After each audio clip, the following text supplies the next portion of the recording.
The SNP deputy leader Nicola Sturgeon began the day with a mixed reception in Drumchapel, a working-class suburb of Glasgow, where she met the film actor Peter Mullen. The Yes camp this week have endured an onslaught from both unionist politicians and business chiefs. We knew the kitchen sink was going to get thrown at us. Now they're wrecking the entire kitchen. We've had forks, plates, knives, everything.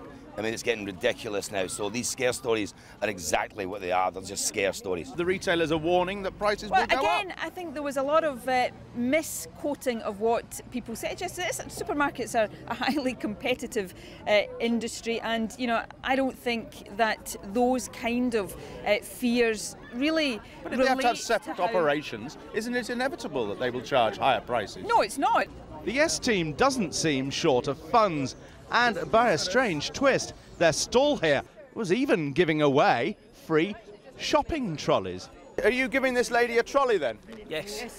Doesn't this count as bribery? Well, she's already voting, yes, so it's no bribery. It's energising the base. You can't bribe somebody that's already voting for something. It's a waste of money on you then, isn't it? No, you support your supporters. Is there any possibility of you switching to no? Are you not worried about what everybody's saying about the banks leaving and... The banks are a load of, I won't use the word, but they're a load of... But they're jobs, aren't they? But they're not taking the jobs with them, they're moving their brass plates. So what will you be using it for, sir? What will you... Iron brew. It's going to be your iron brew carrot? Aye, that's it. And I'm going to change that to no. Are you? Yeah. Are you a no voter? Aye. According to the polling company YouGov, the shift in the polls in the last few days can be accounted for by a significant change in opinion amongst women. A week ago, 39% of women felt pessimistic about their prospects under independence. Now that figure is 49%. In Dumbarton, west of Glasgow, we asked whether the warnings about jobs and prices had influenced female voters. Which way are you sort of veering, do you know?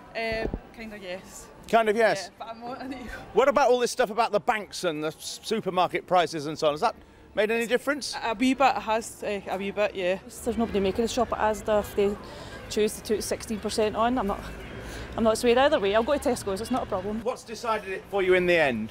Because it's just a load of windbags. Load of windbags? Yes. Who are you referring to?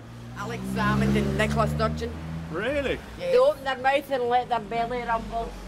They opened their mouth and let their belly rumble, she said. Meanwhile, down the road in Alexandria, a Labour team was out knocking doors, although hardly anyone was in. Among them were 2 MPs. It's very, very close.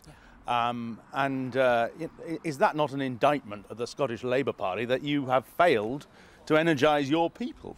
I think it's closer than I would like it to have been. That's why it's important that everyone gets out and votes. I mean, you know, let's be honest, the reason people don't join the Labour Party because of borders, they join it because of the issues that we all care about. For people who are nationalists, this is their one opportunity. So I understand that they're out campaigning, but we're campaigning just as hard. I think actually we're focusing on the door-to-door stuff. On the East Coast, the Tories created something of a scrum as they brought to Murrayfield several former rugby internationals voting no. The heart has to be there, but it can't make the decision because the head has to make the decision. You know, I think we talked earlier about the passion of Scottish people. We're the most passionate country in the world, and I think if we go on passion, that could hurt us a bit.